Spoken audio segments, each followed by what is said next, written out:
Welcome back. As you saw earlier in the newscast, the current word that could be used perhaps to define Halifax these days is gridlock, whether it's buyers unable to get into the real estate market or commuters idling in traffic. It's something that Mayor Andy Fillmore addressed today when he was speaking at an event. Today, we are happy to have Patrick Sullivan as the president and CEO of the Halifax Chamber of Commerce for how much more time? For about another 12 days. Another 12 days. Good to have you back in. Thank you very much, Todd. Congratulations on your tenure, by the way. Well, thank you. Thank you. Very much appreciate the opportunity to talk to you. So I mentioned about the mayor talking at an event today to Builders Association, I believe, of Nova Scotia, and it talked about gridlock. Yep.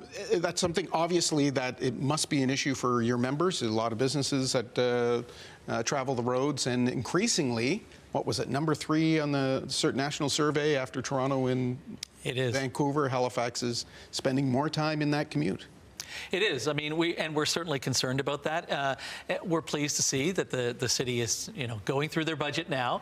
We're anxious to see how that comes out, of course. And transit is a really important part of that.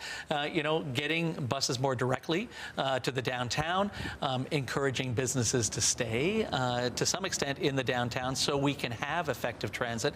And then, most importantly, funding transit properly. In some other provinces, provinces actually contribute to transit. Not in Nova Scotia, unfortunately.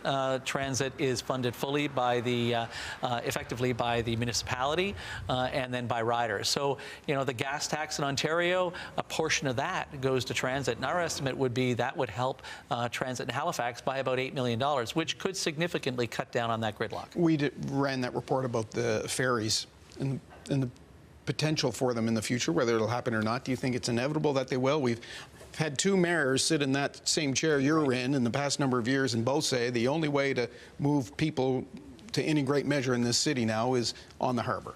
Well, you have to take advantage of the great natural harbour that we have. Of course, I worry about an electric ferry that required an additional terminal. If there's a way to make that more cost effective, I think we'd be really excited about that. We do have a waterway. We do need high-speed ferries when you're taking them from Bedford, I think. So I think there are ways to do this, likely at a more cost-effective measure, but we still want the feds and the province to contribute. Okay. You've been in this position for just over a decade. Let's talk about the difference between the Halifax that was when you walked through the door and assumed that role to where it is now when you leave. Well, I mean, I think we were about 100,000 people lighter. There were not the population that we currently have. Therefore, there would have been fewer businesses. We certainly didn't have the development and crane activity and building that we have today. Obviously, we were very concerned. We got in a housing crunch. We're still, to some extent, in a housing crunch. And that was really difficult. But to see the housing go up now to support the future of Halifax, to see the expansions of some of the industrial parks and commercial parks that we have, it's amazing. And to see 100,000 more people to help offset the costs for all of us, I think is great. And of course, our businesses are excited about that. Yeah, has the city diversified enough in industry, in business, to maintain a growing population, to maintain different types of employers in the city? Well, I think it has, although, I mean, we do have a concentration in defense. We have a concentration in government.